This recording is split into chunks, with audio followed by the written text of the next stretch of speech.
there, movie maniacs, and welcome to episode 30 of Midnight Movie Mania. I'm your host, John, and with me is my co-host, Alex. Hello, happy 30th. Yes, it's now 30 years old, oh my god, heading to middle age. Do you remember what it's like to be 30?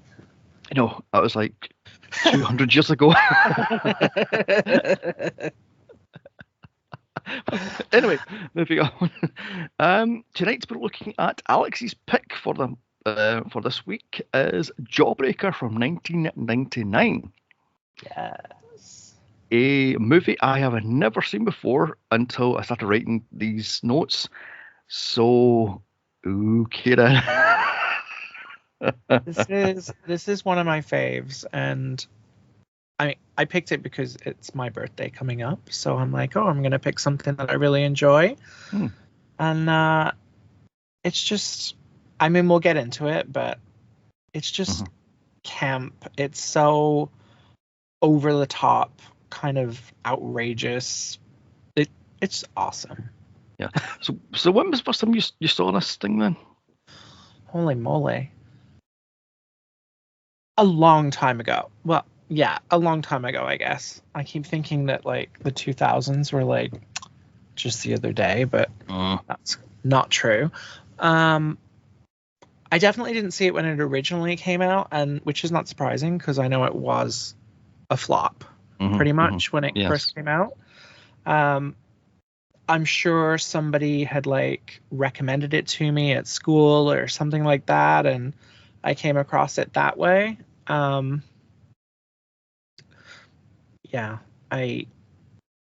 It's awesome. I'm excited to see what you thought about it. Oh, fasten your seatbelt. It's going to be a bumpy ride. See, I only knew about this because people talked about this when I was in college, saying that this was a mix of Heathers meets Clueless with a hint of Mean Girls. And I was like, run. So I kind of avoided this for I don't know why, but I just avoided it. I mean, I read that this thing tanked and quickly became a cult movie. However, I have a feeling that Mean Girls stole this thing's thunder, because this feels like an early draft of Mean Girls. You know, almost in a way, yeah. Like it's definitely got the edge that Heathers had to it, whereas Mean Girls is a little more. I don't know what the word is. I don't want to say bubblegum, but it's a lot lighter. It's not quite as heavy. I think this like kind of fits kind of in between, but it's definitely more Heathers leaning in terms of the subject matter. Yeah, which we have to get into. So this thing had a budget of $3.5 million and it pulled in $3.1 million. So this thing tanked. Yeah, so let's get into the nuts and bolts then. The cast: Rose McGowan, Rebecca Gayheart, Julie Benz, Pam Grier, and Judy Greer. No relation, because apparently there's a joke on set. When the two of them first met, we're not related. And Pam just walked away. So, and Judy Greer is like the whitest person. Although next to Rose McGowan, who's pretty friggin' pale. Yeah. So the plot: 3 high school mean girls kill their best friend with a jawbreaker, and it's a birthday prank gone wrong. They hide her death and then take a mousy person and turn into an uber bitch, and things go awry from there. So, yay. Yeah. So I mean, when you think about it, I mean, Mean Girls, that was the 3 Mean Girls. They took Katie, the new girl from Africa, under their wing. They kind of like changed her, and she kind of became this super plastic bitch, which, you know, similar to what this is, except this had murder. Yeah. Mean Girls is more campy fun. This is trying to be a dark comedy with tons of satire, and it kind of fails to, I think. the satire doesn't work right. I mean, it's like, yeah. I mean, also somebody described this to me as My Fair Lady, and I was thinking they're right. It is My Fair Lady, kinda, if you squint. Yeah. So yeah, yeah. So let's go into the trivia I found. Filmed in 30 quote unquote hectic days. So that must have been fun. That's not bad. This is supposed to be a straight horror, but it was changed mid filming into a dark comedy, apparently. So there you have that. And Marilyn Manson has a cameo because he was engaged to Rose McGowan at the time. Mhm. So that's all I could find that interests me. I mean, there's tons of trivia, but these are the juicy, interesting ones I found because there we have it. I love that he's kind of unrecognizable because Hmm. you're so used to the persona that he's put out there. Hmm. I know when I didn't watch it over the weekend because I'm so familiar with it. Like I watched it a Hmm. few weeks ago when we first talked about it. But the person I was watching it with, at the end of the movie, I was like, "Did you catch Marilyn Manson?" He's like, "What?" Like, yeah, he was the dude that she duped or whatever. Yeah, the stranger. Yeah. I had no idea. Like Hmm. he's just this greasy looking, gross person, Hmm. um, completely unrecognizable. Yeah, it took me about a good minute to realise, oh my god, that's Marilyn Manson. You know, Yeah. so because I If knew you he was like in it. pause it and then you're like, yeah, I could see it. Hmm. Hmm. Hmm. Yeah, yeah. Like I said, it took me a good minute to realise, wait, that's Marilyn Manson. And oh my god, he's having a sex scene. My eyes, where's the bleach? So yeah, Yeah. yeah, yeah. Anyway, let's get into the body of the podcast. So the movie opens up on the high school main girls, Courtney, played by Rose McGowan, Marcy, Foxy, played, oh my god, I'm sorry about Foxy as a terror, played by Julie Benz, Julie, played by Rebecca Gayheart, and Liz, played by Charlotte Aya. I think I pronounced her name. I just want to Uh, say she calls herself Foxy. I okay. don't like I hate when people give themselves a stupid nickname and expect Mm. everybody else to call it. And I think it just makes her character so much more insane in Mm, my eyes. I love the fact that she's got like Foxy on her, On her the outfits. necklace. Yeah. Oh, it's a necklace. Sorry, I thought it was on her Yeah. outfits. I'm like, what? Every outfit is a different Foxy. I'm like, oh, that's desperate. I mean, I get it. You need the attention, but that is desperate. I mean, Yeah. needy. And I've got down here, is the voiceover coming from the victim? Question mark. I mean, who does the voiceover for this? I'm trying to remember. I don't recall the voiceover actually. Because there's a voiceover that starts saying, "These are the perfect people," la la la la. And I was thinking, is that the victim or? And moving on. So it then cuts to a huge bloody house, and I kid you not, I think that's the house from Donnie Darko, that Patrick Swayze's creepy preacher had, the one Donnie burned down. I'm It very pretty well sure. could be. Yeah. It's very familiar. You're right. I didn't think about that. Yeah, because my freaked movie brain, as they say in Scream, is connecting dots. I'm like, is that the same house from Donnie? Oh, by the Mhm. way, I should say, take a shot for every movie reference I bring up during this, and you will be absolutely hammered by the end of the podcast. So the voiceover continues saying Liz Purr is the Princess Di of high school, and Courtney hates that. So there's tension between Courtney and Liz. So, because Liz is nice and Courtney is a self-centered bitch, frankly. Yeah. So there's tension there. It's kind of like when you think about the Mean Girls, for example. I'll keep referencing this, I'm sure. Mm, Um, None of the like, there's no one among them that I would say is like the nice one. Let's say that they've all kind of got their own shit going on. mm, I guess you could put it. Um, Whereas here, like you've got these kind of two sides of the coin, right? You've got Courtney and then you've got Foxy, who are kind of leaning more mean, evil, self-centered, whatever. But then you've also got Liz and Rebecca Gayhart's character, whose name I can't remember. Shirley. Yeah. Who are more on the nice, thinking of others, not self-centered. And it's kind of like, how did those people fit together? Yeah, how does it mesh together? I mean, I don't get that. Because Yeah, surely if they're the mean girls of the school, then they would be mean. But you've got too nice and too evil. It doesn't kind of balance unless it's yin and yang sort of thing. So I have no idea.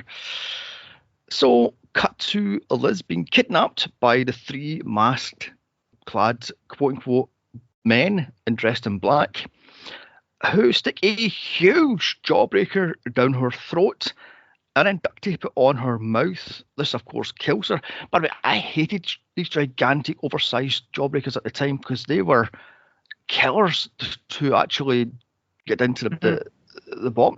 I'm not a great fan of jawbreakers as it is. I mean, I kind of hate the ones, the atomic fireballs. I hated them. Acid balls. I hated them. I mean, I guess I'm more of a soft jelly person, you know, like in colour bottles and such and jelly stuff. Well, because I mean, you just have this big ball, this solid rock, basically, and what, you're just supposed to lick it, and then what? Where do you put it? You put it down, it's gonna get all gross. Yeah. I don't like that. Do you call?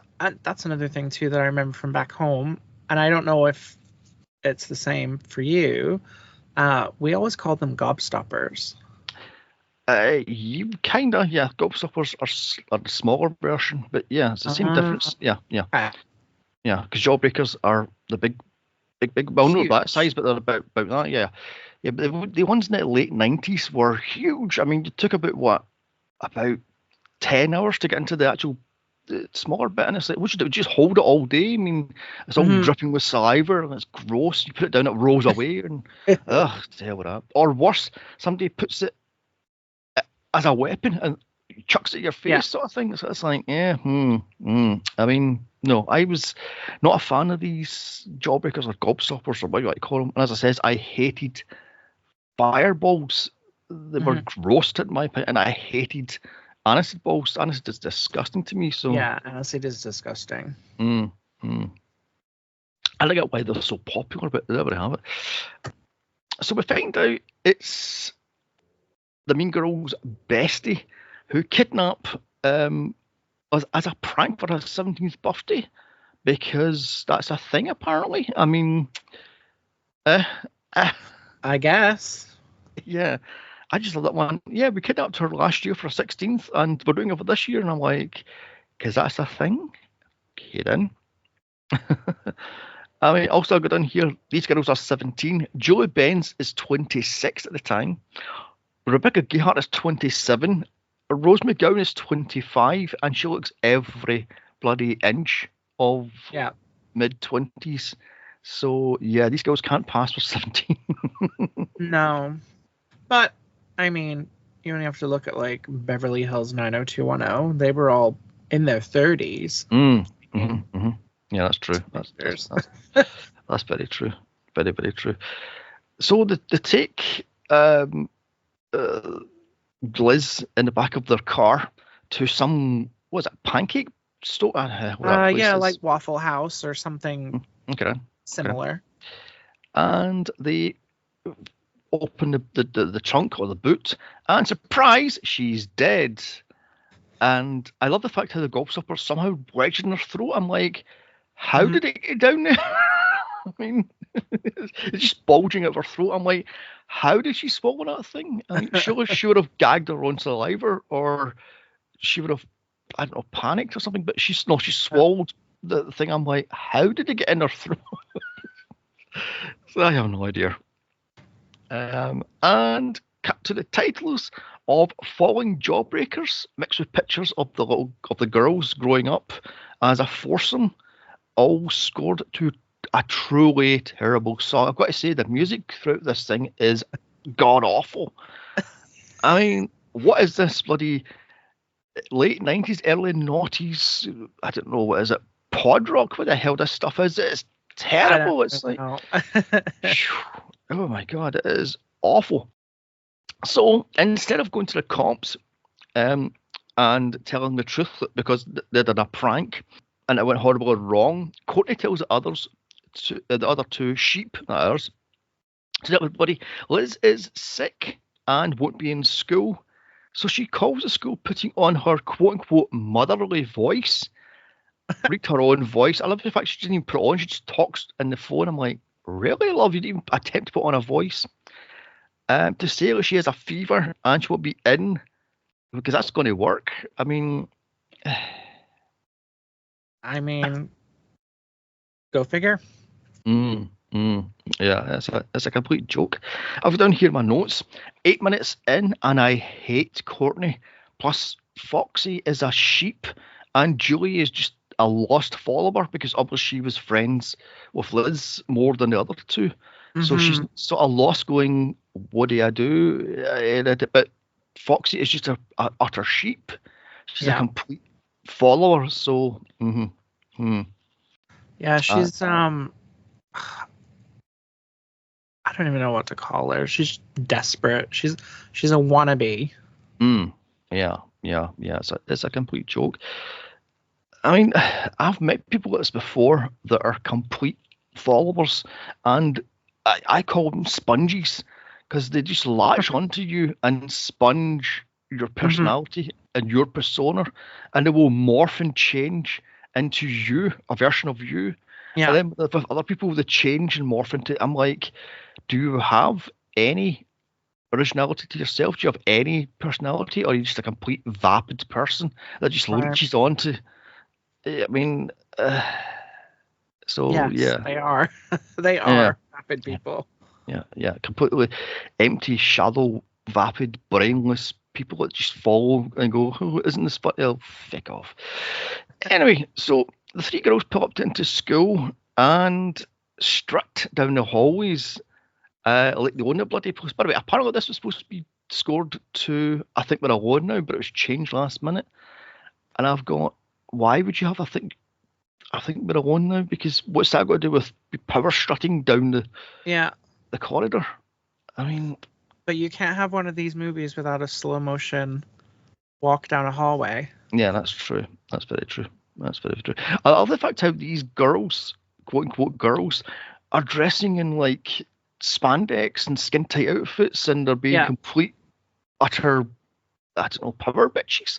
But I've noticed when Julie was outcasted, she was wearing pantsuits and wearing baggy stuff and wearing quote unquote Hmm.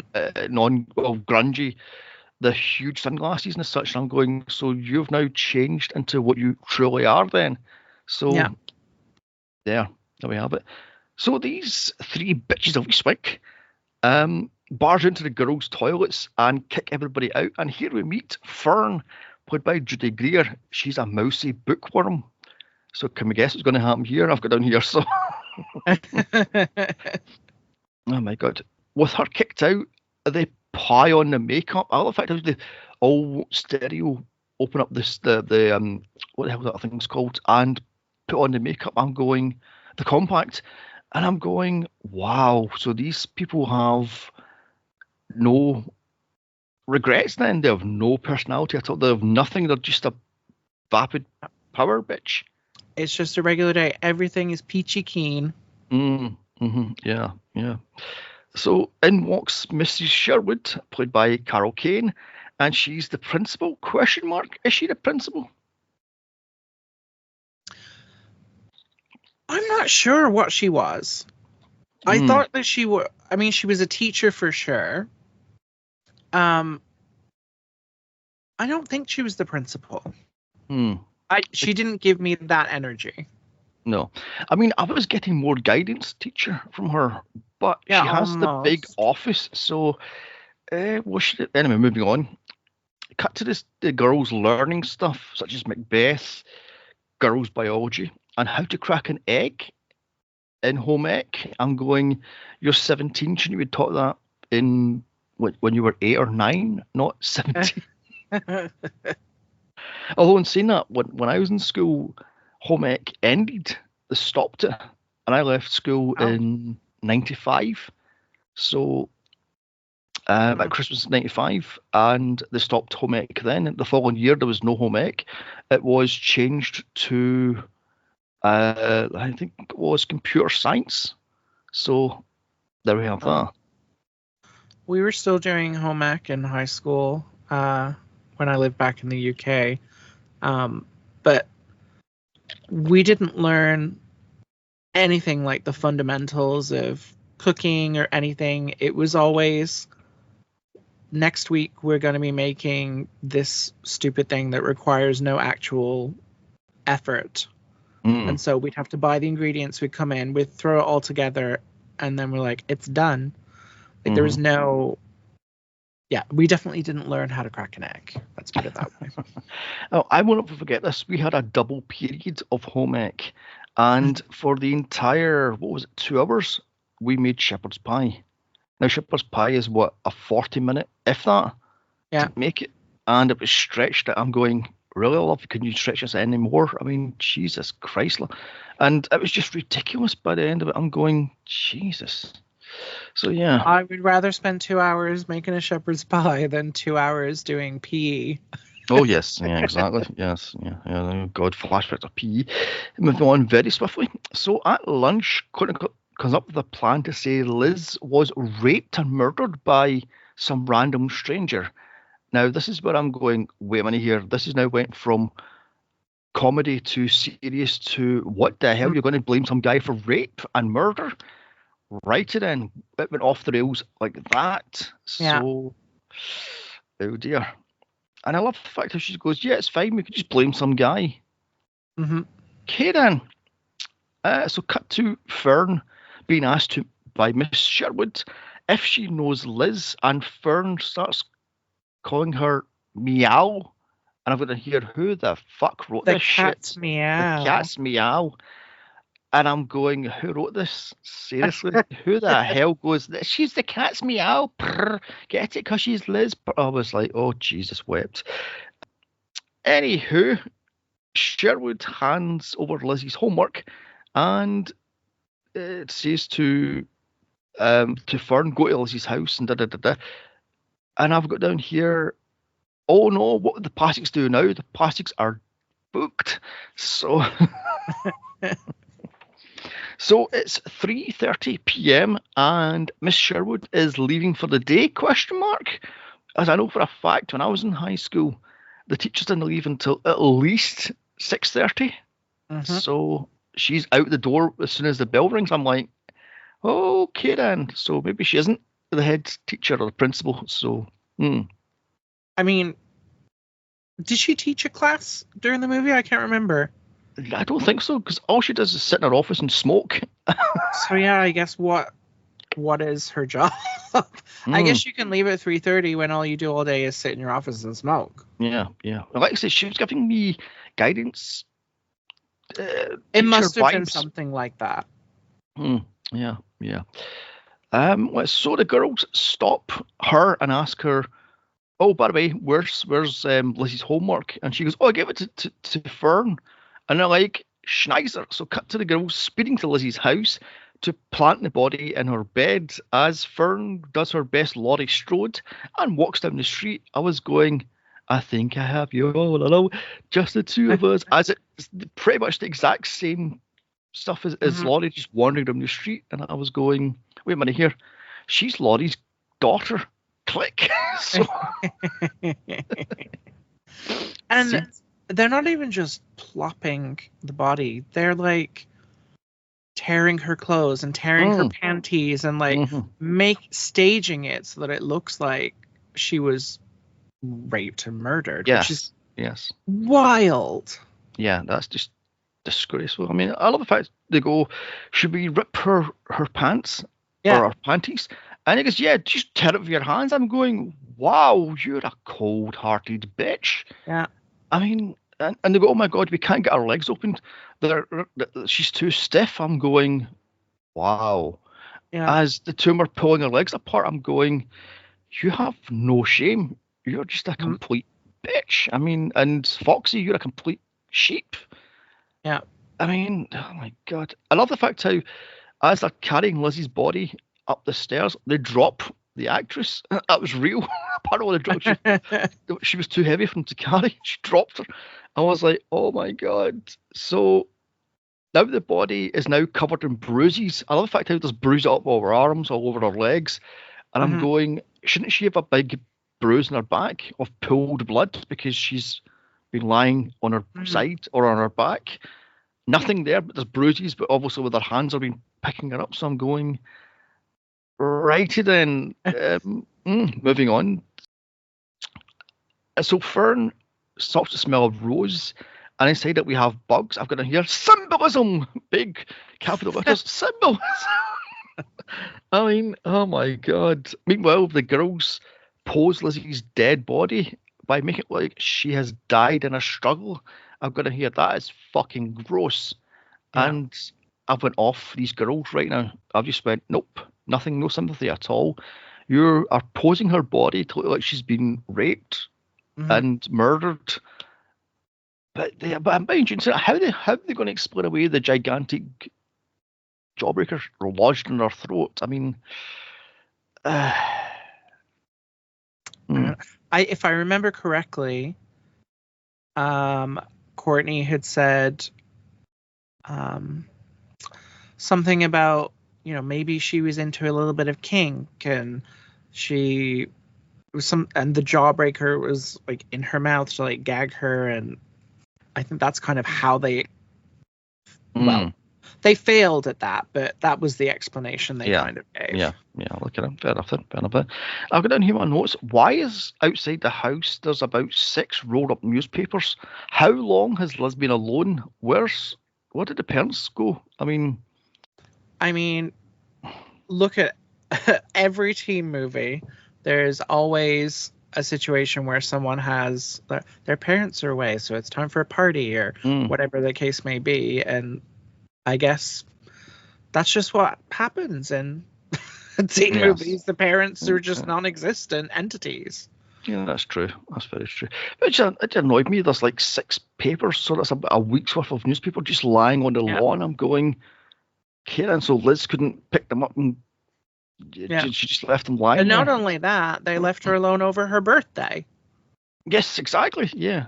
Mind you, seeing that, it's not a big birthday. It's 17. It's not like it's her 18th or her 16th. It's 17. So, but yeah, the parents are like, oh, we're away for a weekend. They come back and we'll talk about how she's discovered in a minute. Yeah. So Fern is outside and she's giving stalker vibes because she goes, oh, I know where Lizzie's house is because I'm her stalker. I'm like, okay then. As upstairs, Foxy screams as Liz looks at her while Courtney is posing the body. Fern hears this, so checks it out, going through the back of the house, which is wide open, by the way. I love the fact how the house is wide opened. I've got, this is begging to be broken into. I mean, so she just walks up the stairs and she overhears the girls' plans. So Julie wants to go to the police, but Courtney says nope because she's a control freak bitch, and she shoots down her ideas constantly. Yeah. And I got in here, if they're claiming that Liz was raped, where's the proof? Where's the semen? Where's the blood? Etc. Etc. They just have her lying with her legs akimbo and ripped knickers, but there's no other proof. So, Well, that is where it comes in a little bit later on. Yeah. Yeah, true, very true. So the girls catch Fern snooping, and Courtney, of course, being a complete bloody bitch, threatens her or menaces her to keep her quiet as Julie wants to take her and Foxy away. But of course, Foxy being a sheep, she goes, yeah, let's just bully this poor bookworm sheepish mousy person and control her. It's then Fern sees the dead body and runs screaming. So the girls give chase. I mean, what the hell? I'm going to hear what is happening here. They just run through the house, and I've got down here, what is with the dialogue? It's like Dawson's Creek to the power of 9. No person talks like this. I've got down here, God damn you, Kevin Williamson. for making this dialogue popular, because Yeah. no kid talks like this. I mean, so what do you think about this dialogue thing? It's In a way, like if I think about it, they kind of invented the dialogue almost. I mean, not necessarily this movie in particular, but a lot of those kinds of movies kind of do invent the language that kids end up using. I mean, even today, it's happening in movies and, social media.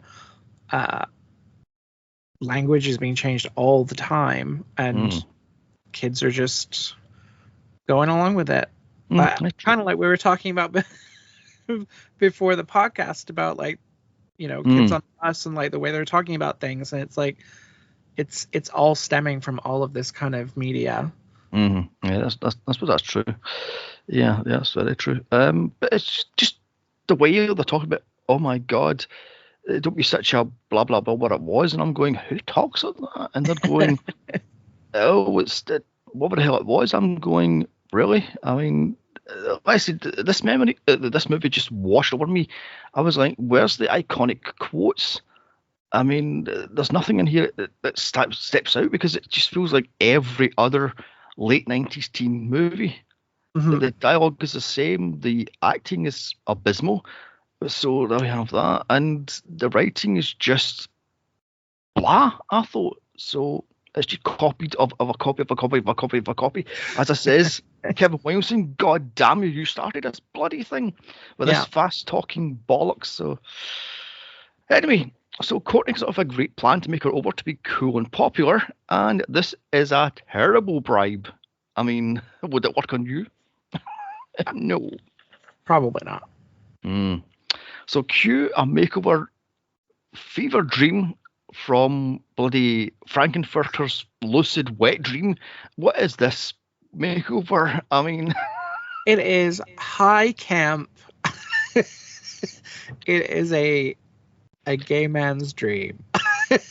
Yeah, the wheeler in, and there's like doctors and hair beautician. I'm like, what the fuck is going on here? I mean, she was that hideous to begin with, I guess. Oh my God.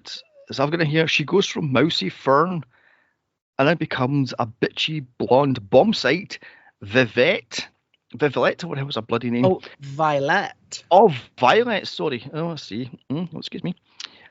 Running the school with the others, the other two white chicks. I mean, it's like, oh dear. Finally, days, if not weeks later, Lizzie's parents come home and they are PG Scholes and William Katz. Guess no one's going to laugh at them anymore as they find Lizzie's dead body in bed.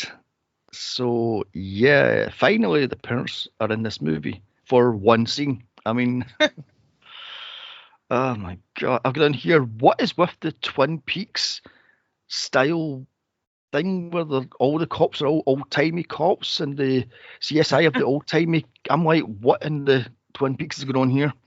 It's like whoever wrote the movie, or I guess not necessarily the writer would have been involved in that part of it, but whoever made the movie, it's like they saw police on TV, and they're like, well, that's how police are. Yeah. And I've got to hear, why is Liz now dressed? She's now in a full outfit instead of ripped panties and a vest. So, okay then. Meanwhile, in school, Courtney is My Fair Ladying Fern / Vivlet around the school, as Julie is now the quote-unquote freak, and how the mighty have fallen. Oh dear. Must be Wednesday because both Foxy and Fern are in pink. So, I knew that was going to catch you. So, yeah. Well, I've got to say, all Fern wears is pink. So I'm going, okay then. So Julie tells Courtney Lizzie's parents came home and found Lizzie's dead body. And she demands they tell the truth. Nope. Courtney threatens her and twists the truth, saying that Julie killed Liz, or it wasn't her. And I've got to hear, you're a complete cold bitch, Courtney. So, so Courtney spews out absolute total shit to Fern, that they don't eat in public as it shows weakness somehow. And I'm going, okay then. I'm going to hear again, who wrote this crap? I mean, they talk about how, oh my god, that over there is the, what was it? The, oh my god, the anorexic table. This is how we don't act. We're not the Karen Carpenters of the world. And he Yeah. goes over there's the blah blah blah. This is that next thing. I'm going, wow. As they're sipping, of course, what else? Diet Coke, because of course it is. I mean, 1 calorie. So Yeah. not as evil. 1 calorie. Anyway, so I was going, who the hell wrote this thing to have a look at this? I mean, when I was in high school, it wasn't as aggressive as this. It wasn't as bitchy and mean. I mean, yes, there was cliques and there was groups, but it wasn't like, oh, you have to sit here, you have to sit there, you have to. It was all like mixed. So, I think as well, it's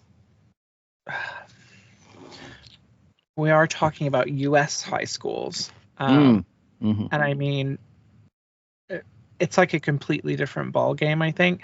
I never went to school in the U.S. and I live in Canada now.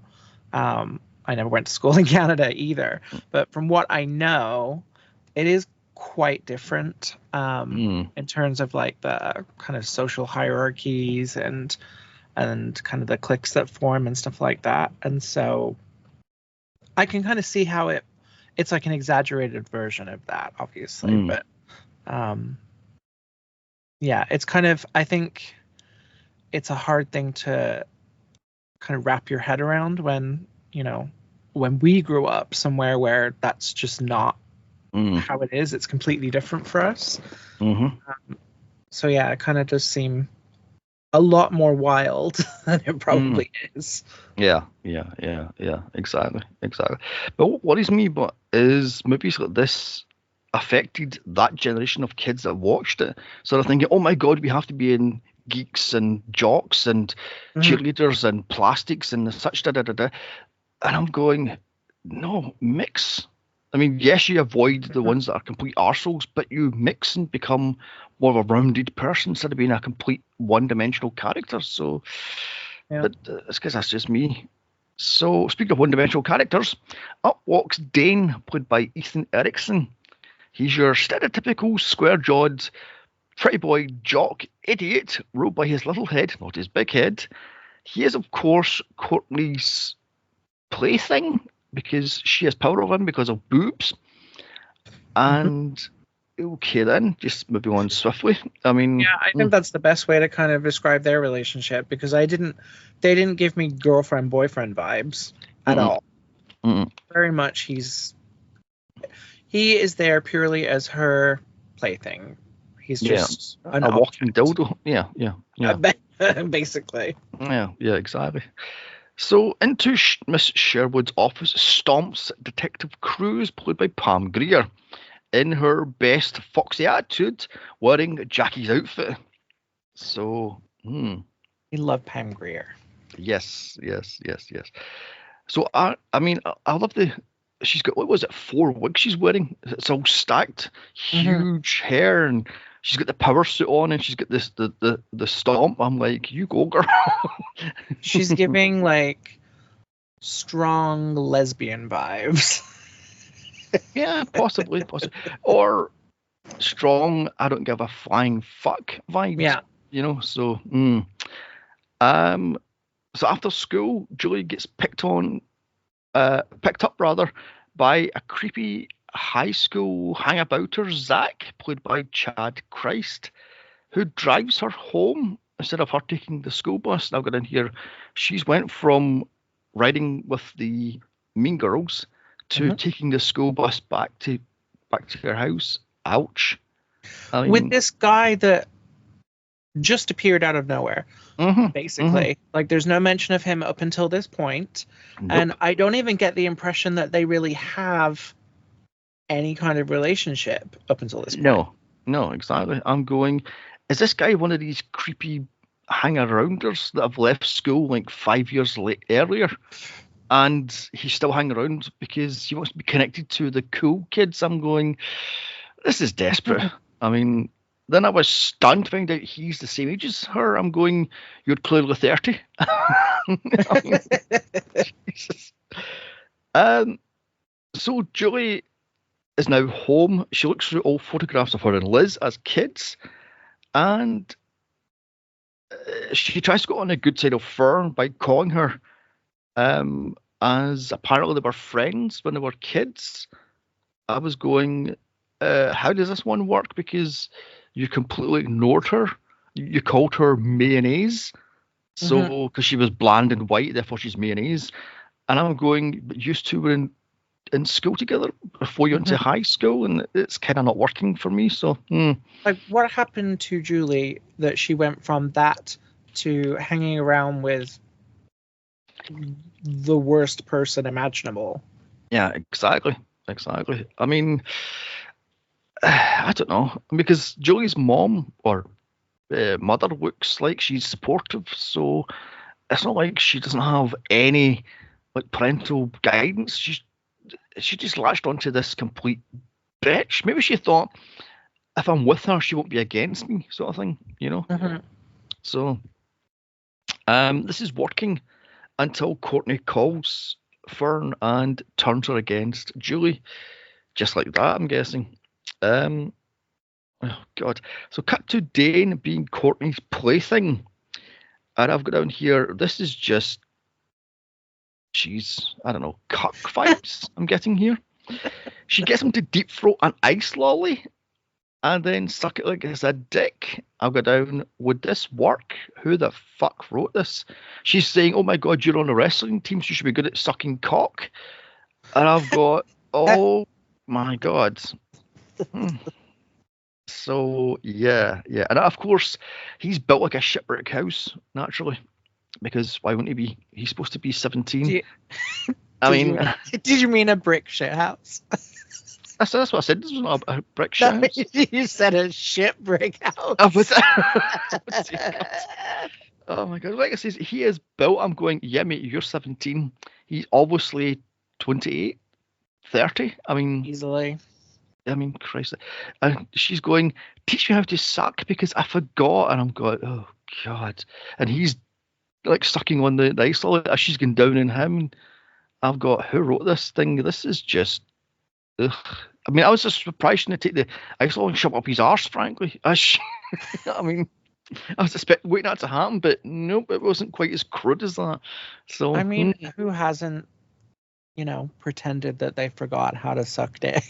I thought you were going to say who hasn't had ice lolly shoved up their arse before, and I was like, steady. That's an excellent treatment for hemorrhoids, I'm sure. Ring of fire. Get the donut cushion. Anyway, moving on. So the cops show up to Courtney's right in the middle of BJ time. She goes, keep on sucking, but don't come. I'm like, because that's how that one works. I mean, he's sitting there and she's going, oh my God, this is... As across town, Foxy is arguing with her dad, played by Jeff Conaway, about swearing. He calls her a sheep and then sings I Think We're Alone Now. And I was like, you've just killed my karaoke song. So, cut to Julie having a daydream of Liz swimming in her pool. Calm down, Fast Times. And then cuts to the police interviews held by Detective Cruz. First up is Courtney, who of course lies through her teeth. In fact, they all do. As you go down here, lies through her veneers because their teeth are about as fake as her. She, being the detective, threatens her with a jawbreaker. I was like, right in it. She slams it on the desk and rolls it to them. I'm going, can you do that? Where's the parents? Where's the lawyer? Where's the other cops? I mean, exactly. Where's the teacher? In fact, I mean, oh my God. So at school the next day, Lizzie's death is broadcasted to the entire school by the head teacher, guidance counselor, whoever the fuck she is. And everybody is frozen in place. What the fuck is happening here? All but Julie, who's wandering around school all alone. Right then, I mean, personally, I would have had, I think we're alone now. There doesn't seem to be anyone around here. If they're going to Mhm. have a cover of it, a slowed down cover version right here, because she's wandering around the place and nobody notices her. So Mhm. she's a little bit, that's just me. Um, so Sherwood tells Cruz she sent Fern to Lizzie's house the day that she died with the homework, so she'll know the truth. She's a good girl, don't you know? Right. And this is where the movie goes completely off the rails. Sherwood doesn't know what Fern is the new kid in school. Is she fucking blind? What, a blonde dye job and taking off the glasses, and she's a completely new person?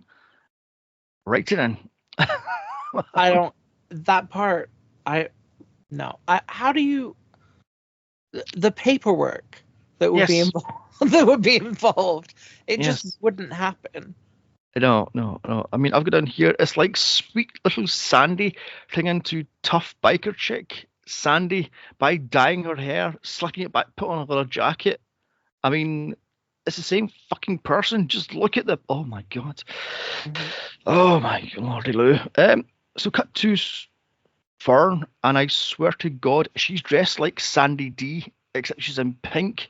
She's got the skin tight polyester pants. She's got the pink top thing on, and she's got the hair slicked back, and I'm going, Mhm. look at me, I'm Sandra D. So it's like, oh my lordy. Cut to what was it? Hold on. Da, da, da, da. So Courtney palms Zach off on Fern because, quote, he's in drama, so we can't guarantee his hetero status. Yeah. Kieran, I've got in here. Wait a minute here. He's in the school with him. They're in the same age bracket. Stunned. I mean, my jaw hit the floor. I had to pause the movie and went, he's supposed to be 17. He looks about 35 with like 5 kids and bloody 2 mortgages. Jesus, what? I mean, oh, sweet mother. But and of course Foxy goes, but it's not. It's okay because he's fine. We can have a gay arm candy. Okay then. Mhm. Cut to Julie meeting Zach on stage, and she tells him that Liz was the only person that she cared for, not Courtney or Foxy, because with they two, it was all bullshit. It was all power games and mind Mhm. games and controlled puppeting people around. But her and Liz were different. Her and Liz were honest, pure people. I've got what are the lesbians? I mean, were they a So couple? again, it comes back to how did those people even fit together to Mm, begin with? How are they even friends? yeah, yeah. I mean, it looks like, or by the photographs at the start of the movie, it looks like they were kids and they grew up Mhm. together. But obviously, they would have split because Courtney and Foxy are complete self-centered bitches, and the other Mhm. two are not so as bitchy, but they are quite still bitchy. Mhm. So, because I do say Liz had no idea who Fern was. She was just nice to her that one time. So it's like, Mhm. um, da, da, da, da. So he tells her that she was a cold bitch and nobody liked her at all because she kept everybody at arm's length. So I'm thinking, was that because the parents buggered off, constantly left her alone?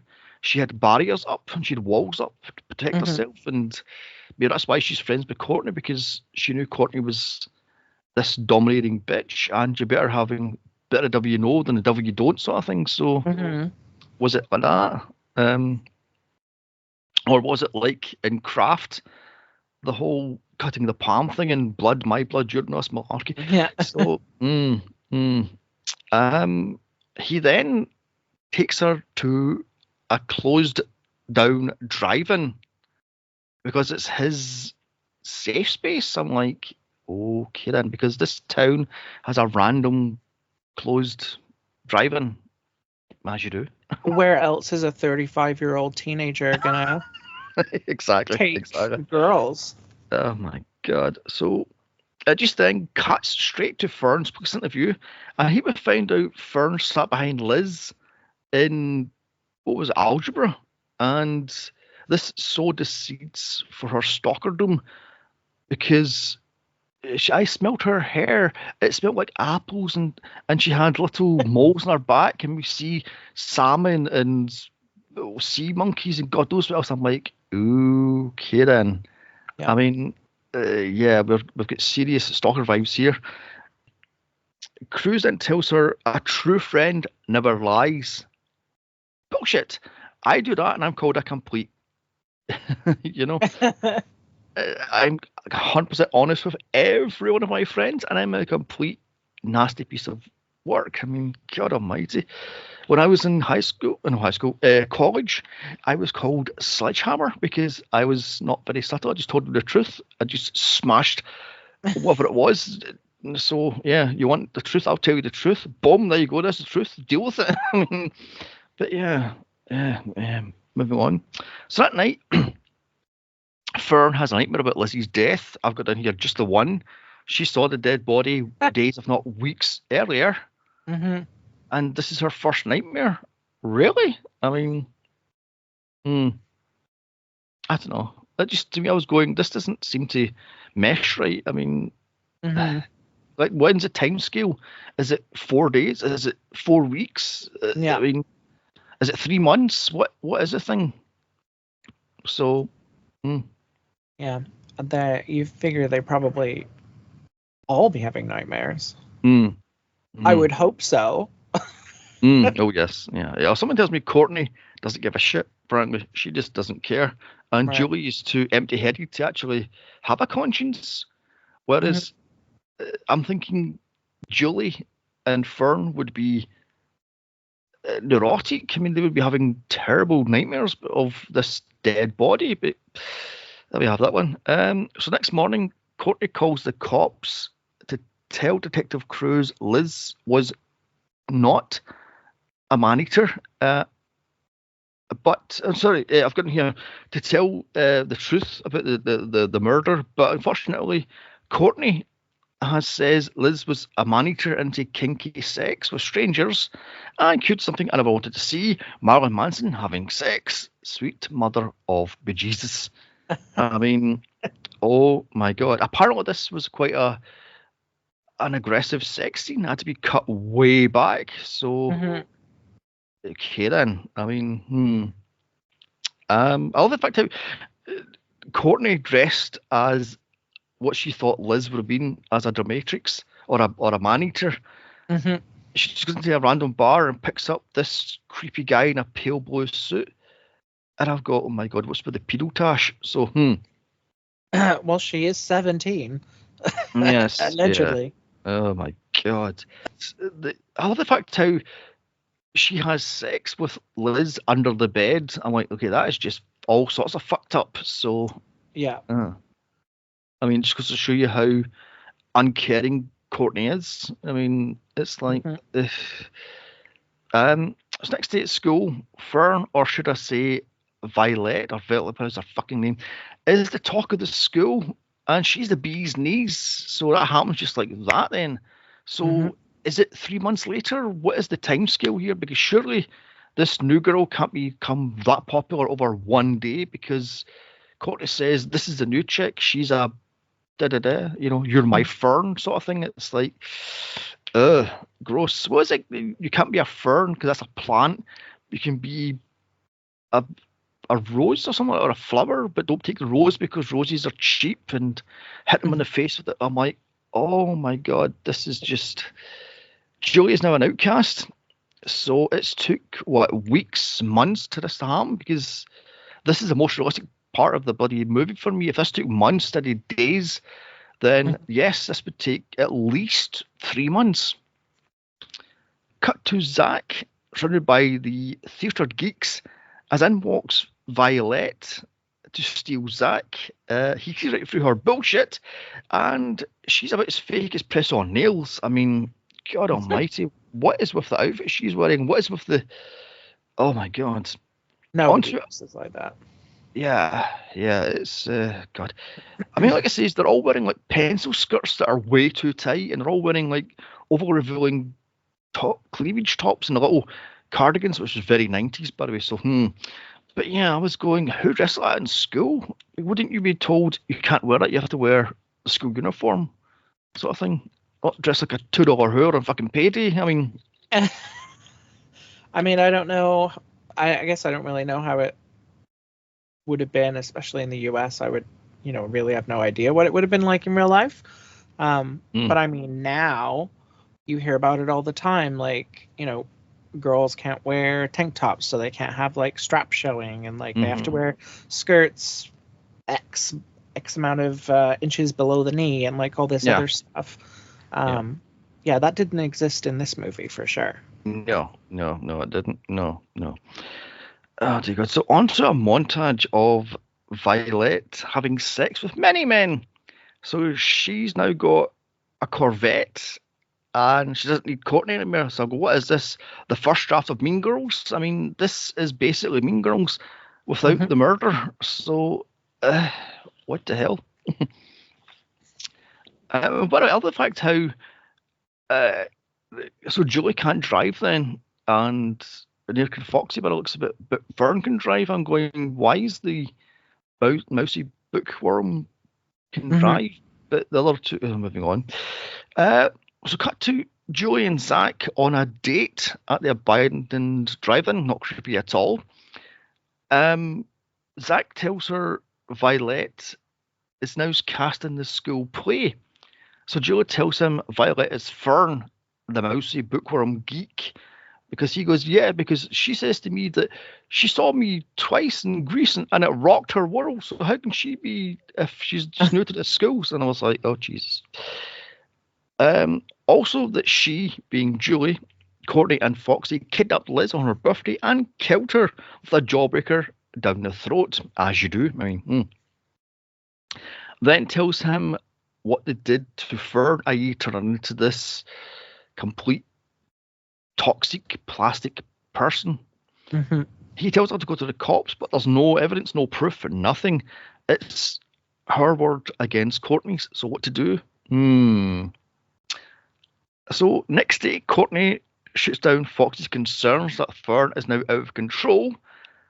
And I've gone, yeah, love. As outside, Violet, what's her fucking name, is blasting music from her new Corvette, surrounded by dozens of her followers. And I've got, oh my God, would this actually work?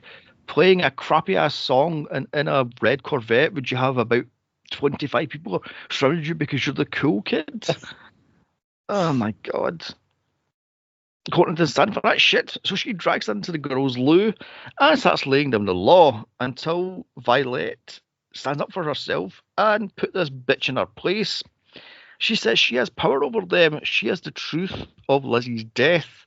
Of course, Courtney doesn't stand for that shit, and I'm going, okay then. She slams her against the mirror and breaks the mirror. I'm going, okay, this is now taking a dark turn.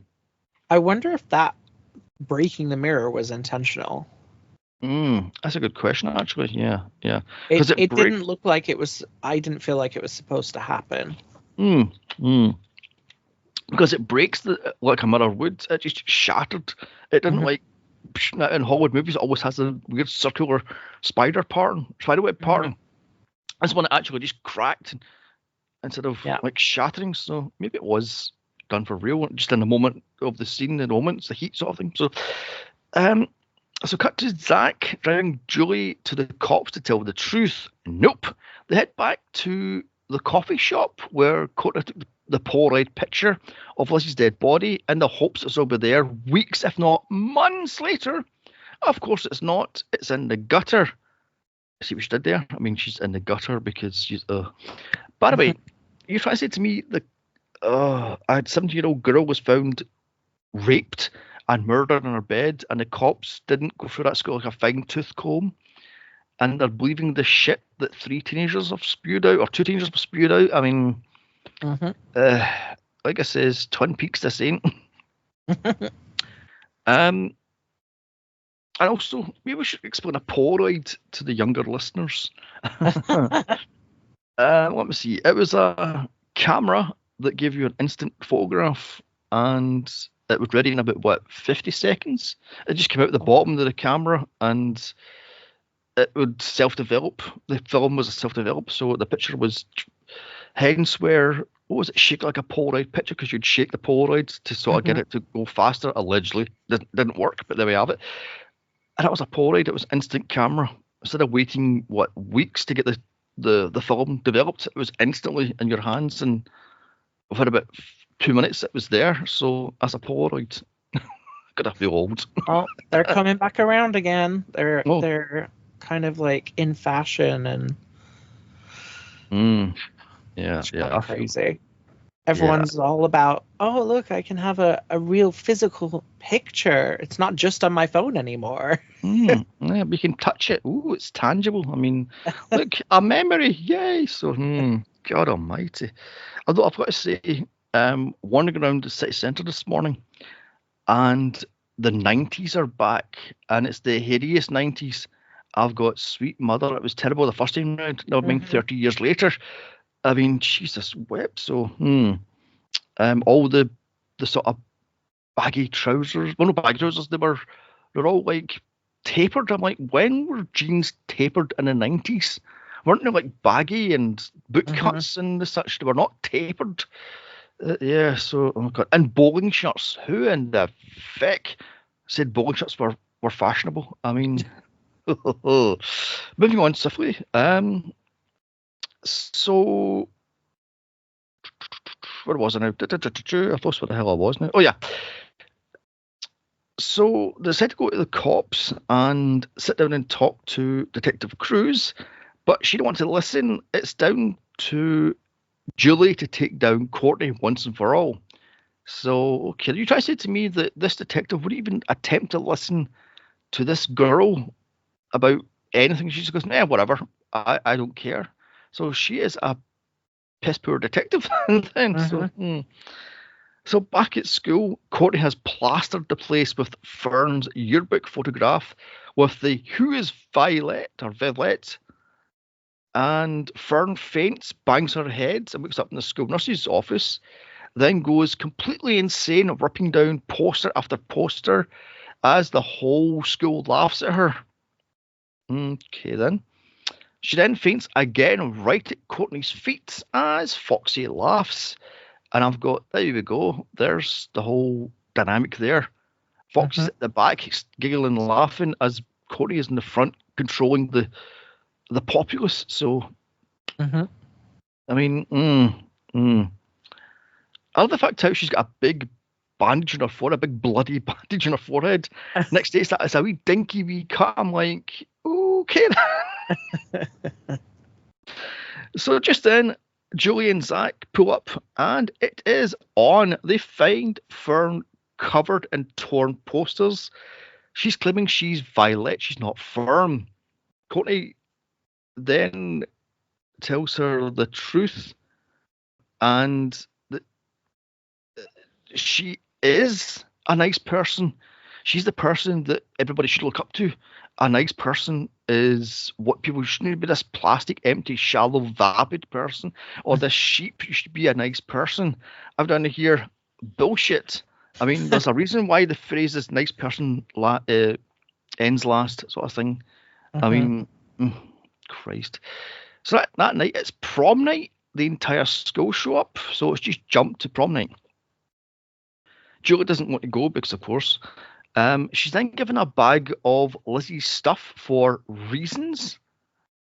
Handily, there's the photo frame that recorded Courtney saying she killed Liz from earlier in the movie. The whole open up the card and it goes, "What have you done to me?" Sort of thing. I'm going, when did she record that? I mean, well, so when I can't remember exactly when this happened, but there was a moment where she's holding the card after they find it, and that's when Courtney says, "I killed Liz. I killed the Teen Dream. Deal with it." Yeah. And I guess she must have been pressing the button or whatever on the card. Yeah. Okay, then fair enough. So it's off to prom. Julie, Fern, and Zach go. Julie walks in with Fern, and they're taking barbs from Foxy and her plastic followers. Then it's time to crown the prom king and queen. And surprise, wait, it's not Vivette, but Courtney and her cuck boyfriend. I was surprised. I thought it was going to be, and the winner is Vivette. Violet, what was her fucking name? But nope, Violet. Violet or whatever. But nope, it's Courtney and the bubble butt boyfriend. I've got this. I love the fact that she's got this Egyptian style haircut with the white dress, of course, because. That was wild. That hair was insane. Oh Lord. I love the fact how Foxy has a little followers and are constantly sniping at Fern and at Julie, saying, "Oh my God, you're now a mug. I was a carpet muncher." I'm like, "Oh God, a rug muncher." That's what I'm for. I'm going, "Oh, jeez." So that's when the whole started. The whole thing where, "Oh, you're gay, therefore you're lame and this and that." And oh my God. Meanwhile, backstage, Zach has hooked up Courtney's confession to the sound system, and boom, they're all turning against you. They're all going to laugh at you or turn against you. She, being Courtney, is pelted with carnations as everyone turns on her. I'm going to hear what no falling bucket of red petals. Lazy. Julie then takes a picture of her downfall, and the book literally closes on her as the 1999 yearbook slams shut, and the story is fin, complete, done. So no arrest for murder. The guy that got set up for her rape and murder, nothing is just dropped. She just has her downfall, and that's it. As her hair got ripped off and the it's over shot and the tears are falling, she's pulling her face. And I'm going, wow. I mean, I guess they probably just assumed we would guess that she would get locked up for that. And then I think, well, what about the rest of them? Yeah, because they lied to the cops. So, yeah. I mean, the tamper of evidence, oh my God. So, anyway, moving on. So that was Jawbreaker. What can I say? No, really, what can I say? Sweet mother of bejesus. This is the reason why I don't watch chick flicks. This was god awful. Julie Benz is lucky she had Buffy and Angel to fall back on. Rose McGowan is lucky she had Charmed. And Rebecca Gayheart is lucky she was cast in Urban Legend and Scream 2 for some horror cred. Truly terrible. Why in the feck is this a cult movie? This was god awful. So, what do you say, Alex? That's why it's a cult movie. It's so bad, but in a good way. Oh, sweet mother. It's so camp. It's like so. Yeah. It's one of my favorites. I know you hated it. Yeah, this is a try-hard, and this is what I don't like about these movies. They're try-hard, they're trying to be cool, they're trying to be edgy, and it's like, yeah, you're just Foxy, you're a try-hard. Yeah. So, and a terrible wig. So, anyway, would I watch this again? No. Would I recommend it? No. So, what do you say? Well, I would watch it again. I watch it at, I don't know, maybe once a year, maybe twice if I'm feeling festive. I recommend it all the time. I recommended it to you. And I would not hesitate to recommend it to somebody else. Okay, then. Fair enough. It's just, I guess it's of its time. As a lot of movies are now. They're of their time. And it's kind of it's like a little, I don't know.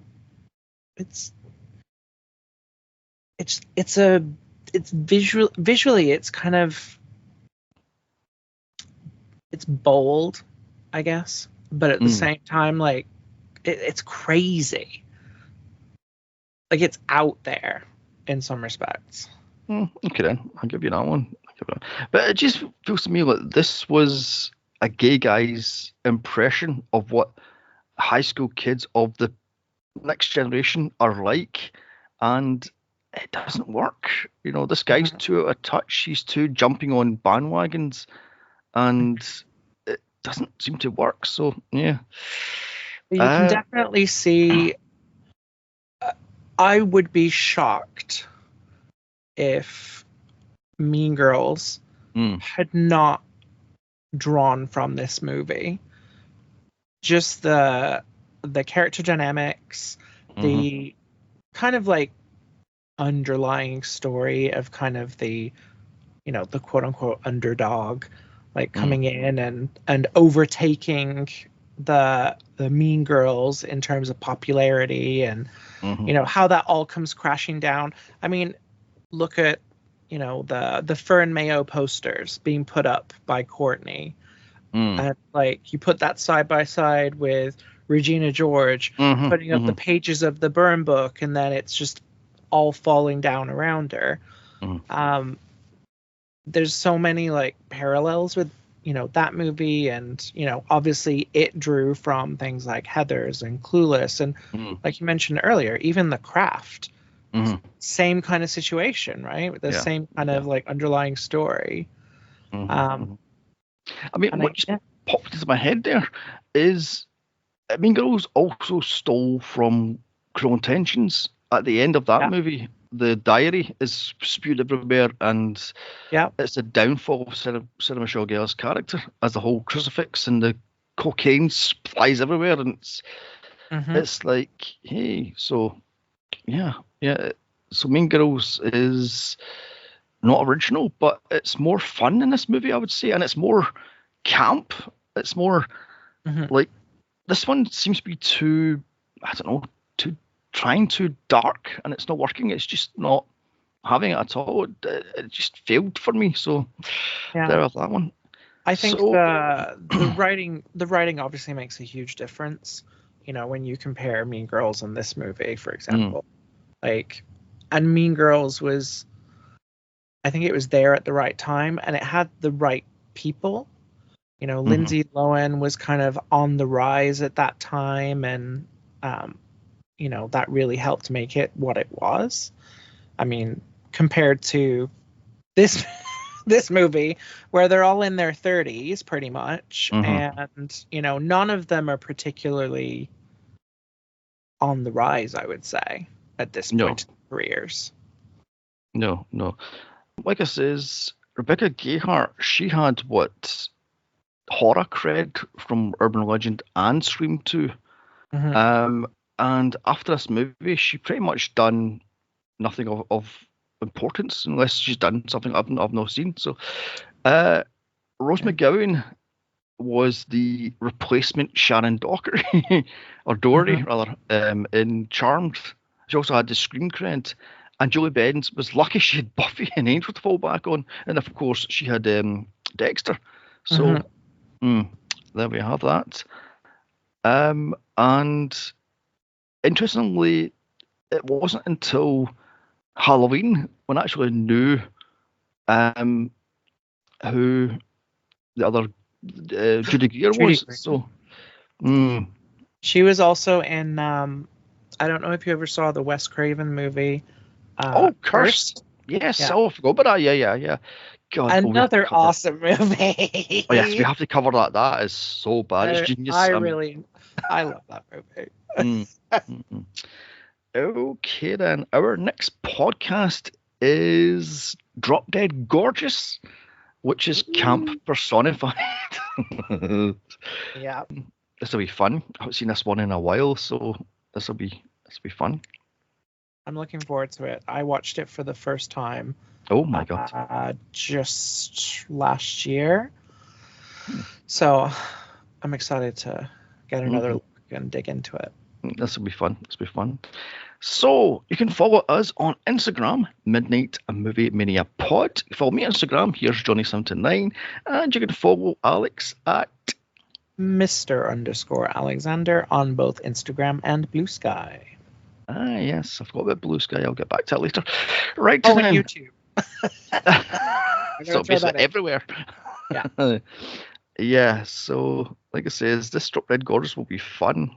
And all I can say then is bye. I don't know any memorable quotes in this movie, so bye. Ta-ta.